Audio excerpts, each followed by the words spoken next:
से राजनीतिक क्षेत्र में घुसा हूं, राजनीतिक क्षेत्र में मैं जब आया तब से ये हमारे मन में था कि ये सही नहीं है, ये एक अभिशाप के रूप में इस राज्य के लिए है कि महिलाएं हड़िया दारू बेचे। पुरुष बेचता तो भी कुछ समझ में आता, तो भी काम चल जाता, थोड़ा बहुत बर्दाश्त भी हो सकता था, लेकिन महिलाएं हड़िया दारू बेचे, ये बहुत ही शर्म की बात है, राज्य के लिए भी, समाज के लिए भी, और जो बेच रहे हैं जिस घर के उसके लिए भी। आमतौर पर शराब को लोग बुरी चीज बोलते हैं और उस बुरी चीज में हमारे इस राज्य की महिलाएं बड़े पैमाने में खींचे चली आ रही थी, क्योंकि राज्य में गरीबी बहुत है, पिछड़ापन है, ना रोजगार है, ना घर चलाने का कोई संसाधन, दो ही काम करना पड़ेगा, या तो राज्य छोड़ करके भागना पड़ेगा दूसरे राज्य में मजदूरी करने के लिए। राज्य में भी मजदूरी के आलम बहुत सुगम नहीं होने की वजह से कई महिलाओं को रोजगार नहीं प्राप्त होने की वजह से इस काम में आ जाती है। तो हमने ये संकल्प इस सरकार में, इससे पहले भी हम थोड़ी दिन के लिए सरकार में थे और इस विषय पर हम कार्य योजना बना भी रहे थे, लेकिन बहुत कम समय हमें वक्त मिला सरकार चलाने के लिए, तो ये योजना धरातल पर हम नहीं उतार पाए।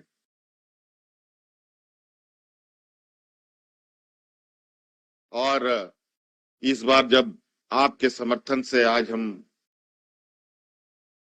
सरकार में हैं, तो इस लॉकडाउन के दौरान, कोरोना संक्रमण के दौरान इस योजना का प्रारंभ हुआ है।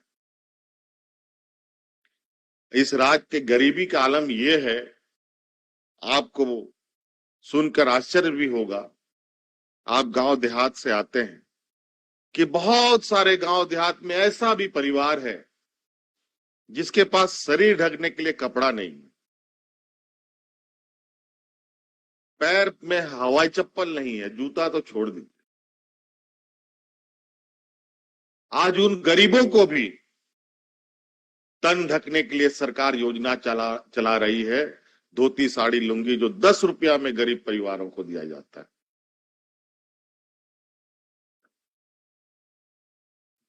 और जो महिलाएं हड़िया दारू बेच रही हैं, हमारी ये सोच थी, जब ये बाजार में हड़िया दारू बेच सकती है तो बाजार में क्यों नहीं साग सब्जी और दुकान चला सकती है। तो हमने ये योजना को कानूनी मान्यता दी, जिसके तहत आप सब लोग, हड़िया दारू तो विशेष रूप से हमारा टारगेट है, फोकस है कि इन महिलाओं को तो हर हाल में उस हड़िया दारू से बाहर हमें निकालना है, बल्कि कोई भी महिला समूह इस काम में आगे आ सकता है। आप दुकान चला सकते हैं, राशन दुकान चला सकते हैं, चाय दुकान चला सकते हैं, ब्यूटी पार्लर चला सकते हैं, साग सब्जी का दुकान कर सकते हैं, गाय मुर्गी बकरी, आप सब लोग ये काम कर सकते हैं। अभी सरकार ने निर्णय लिया है कि इस राज्य में जितने भी स्कूल में पढ़ने वाले हमारे बच्चे हैं, हर बच्चे को हफ्ता में 6 अंडा खिलाना हमारा अनिवार्य है, ये हमने कानून बनाया। और वो इसलिए कि हमारे राज्य में कुपोषण का भी एक अभिशाप है। जैसे हड़िया दारू बेचना एक अभिशाप हमारे राज्य में अपना पैर पसार रहा है। कुपोषण भी हमारे इस राज्य में एक अभिशाप के तरह है। लगभग 50% बच्चा हम लोगों का राज्य में जो जन्म लेता है वो कुपोषण का शिकार हो जाता है।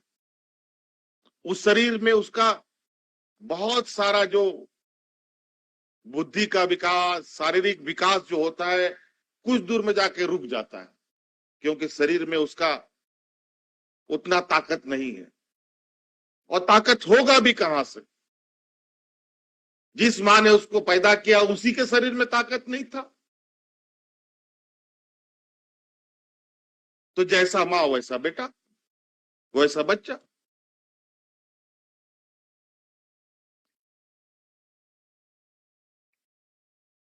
तो आज हम लोगों ने उन बच्चों को और आने वाली पीढ़ी को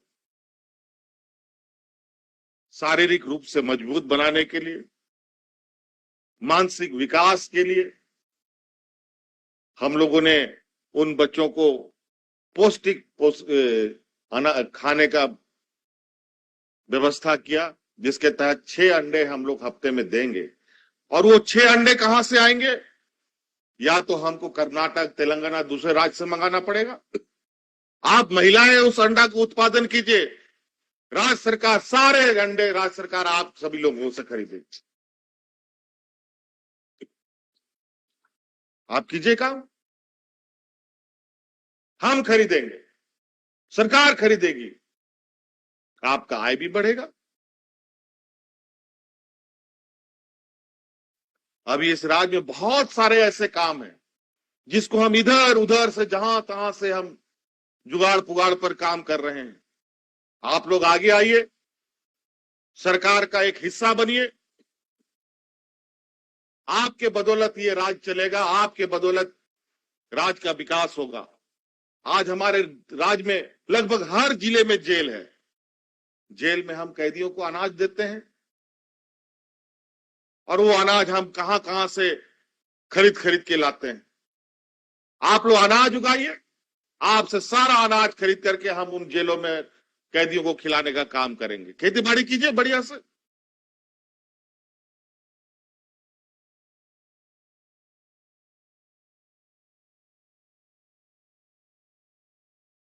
आजकल हम लोग बाजार में देखते होंगे, आजकल जो शादी ब्याह सब में खाना खिलाता है वो थर्माकोल का थाली में खिलाता है।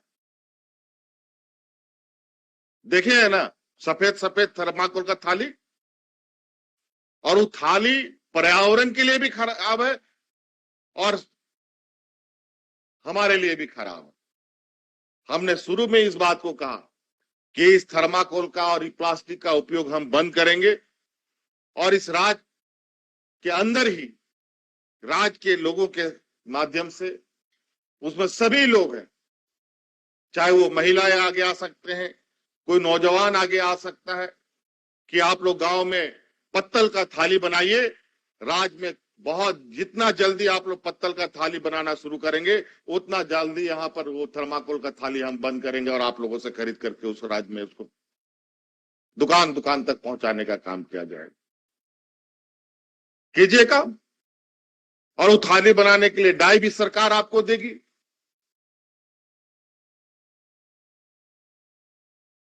तो बहुत सारे ऐसे चीजें हैं। हमको दूसरे जगह जाने का जरूरत नहीं है। लोग आमतौर पर साग सब्जी उगाते हैं, सब इधर उधर बाजार में बेचने का। हम उस व्यवस्था को खड़ा करने की तैयारी कर रहे हैं, जहां सरकार ही आपका खरीदार होगा, सरकार ही आपका ग्राहक होगा। बशर्ते आपके खेत में अनाज होना चाहिए, आपके बाड़ी में अनाज होना चाहिए, आपके पास अंडा होना चाहिए, आपके पास बकरी होना चाहिए, गाय होना चाहिए। गाय पालिए, दूध आपका सरकार की व्यवस्था के माध्यम से आपकी खरीदारी की जाएगी। तो ऐसे अनेकों चीज।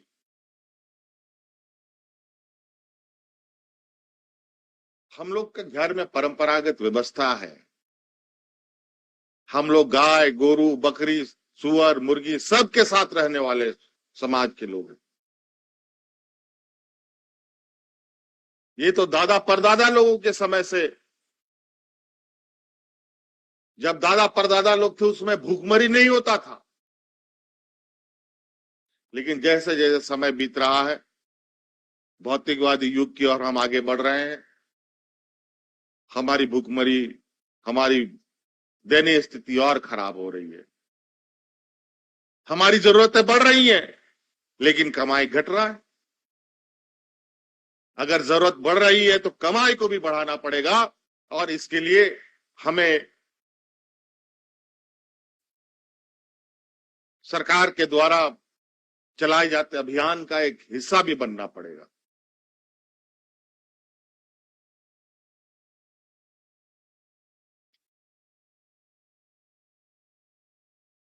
तो इसलिए आप सब लोगों से बहुत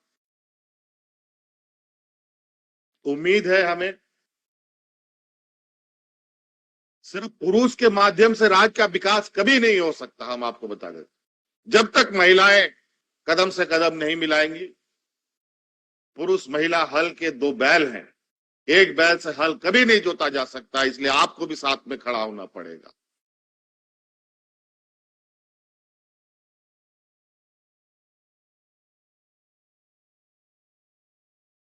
आप लोगों के माध्यम से हमने एक बहुत बड़ी लंबी लड़ाई, कि राज्य में है क्या, हमारे पास ना स्वास्थ्य की व्यवस्था है, ना शिक्षा का ठीक से व्यवस्था है, ना खाने पीने की व्यवस्था है, ना रोजगार की व्यवस्था, सब तो टूटा फूटा हालत है। एक एक करके अब हम लोग मजबूती से नींव गाड़ने की कोशिश कर रहे हैं। आप लोगों के माध्यम से आप मजबूत होइएगा तो राज्य मजबूत होगा। आप नहीं मजबूत होंगे तो सरकारें आती जाती रहेंगी, उसका कोई फर्क नहीं पड़ेगा।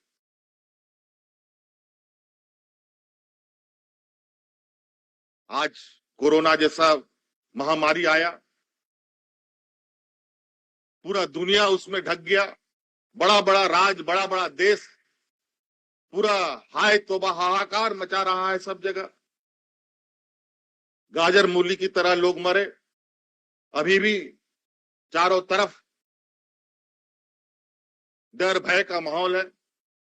लेकिन हमारे राज्य में भी कोरोना आया, लेकिन कोई अफरा तफरी नहीं हुई, शांति से आया और शांति से धीरे धीरे निकल भी गया।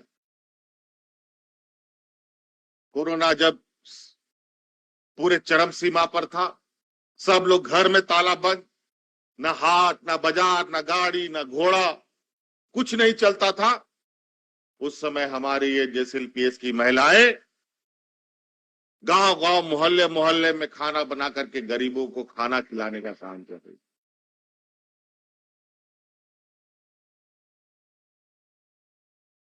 इससे पहले जब सरकार थी, उसमें लोग हाथ में राशन कार्ड ले लेकर के भात भात करके मर गया,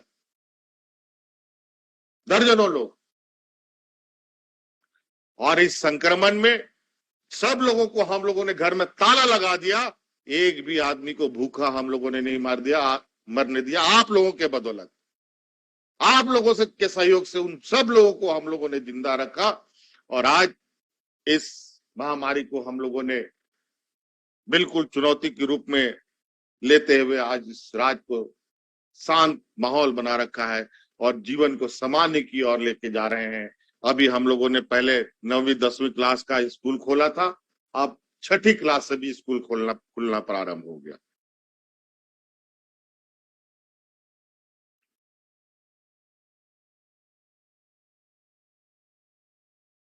तो इसलिए अगर हमारा राज्य के, यहाँ के किसान, यहाँ के महिलाएं, यहाँ के ग्रामीण क्षेत्र के लोगों का मजबूतीकरण नहीं होगा तो राज्य का विकास की परिकल्पना करना व्यर्थ होगा। बड़े बड़े काम होते रहेंगे,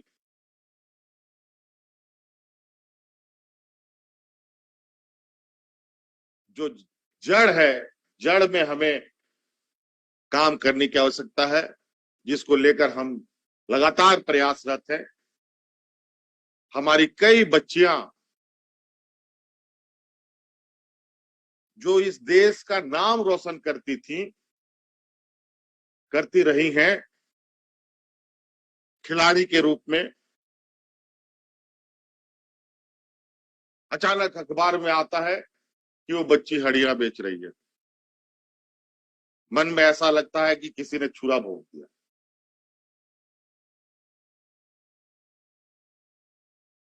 कहीं पता चला कि मजदूरी कर रही है, ईटा भट्टा में काम कर रही है। बहुत तकलीफ। आज उन सब बच्चियों को खोज खोज करके हम लोगों ने रोजगार से जोड़ा, कई को नौकरियां भी हम लोगों ने दी।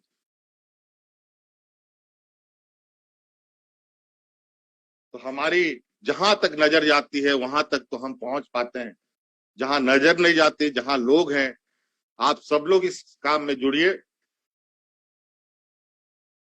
मांगने से कुछ मिलेगा नहीं। पानी के अंदर जाने से पहले हाथ पैर मारे, जब तक नहीं मारिएगा तब तक तो आप डूब जाइएगा। हाथ पैर मारिएगा तब बचे रहिएगा। इसलिए इस व्यवस्था में आप लोगों के लिए हम लोगों ने योजना बनाई है। योजना का मतलब तभी सार्थक होगा जब आप लोग आगे आकर के उसका लाभ लेंगे। मैं चाहूंगा जितना लोग आप लोग यहाँ आए हैं, यहाँ 200 लोग आए हैं, 200 महिलाएं आई हैं, तो आप एक एक महिलाओं को भी और हाथ पकड़ पकड़ कर ले आइए तो 400 लोग हो जाएंगे। और वो 2 महिलाएं अगर एक एक महिला को भी लेके आ गई तो कितना हो सकता है, आप लोग गिनती नहीं गिन पाएंगे। एक बार में तालाब नहीं भरता है, धीरे धीरे भरता है।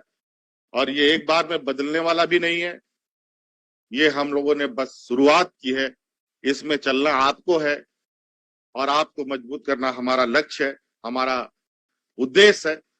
इस उद्देश्य को आप लोग को साकार करना है, तभी राज्य का विकास, समाज का विकास, घर अपना गरीबी से मुक्ति हमें मिल सकती है। अन्यथा सरकार के या ऊपर वाले के रहमो करम पर बारिश हुआ तो कुछ अनाज हुआ, बारिश नहीं हुआ तो फिर वही ढाक के 3 पात। खेती बाड़ी कीजिए, मना नहीं है, उसमें भी बहुत समय निकलता है। घर में कुछ भी काम कर सकते हैं आप, घर में भी काम किया जा सकता है। तो इसलिए आज मुझे लगता है फूलो जानो आशीर्वाद अभियान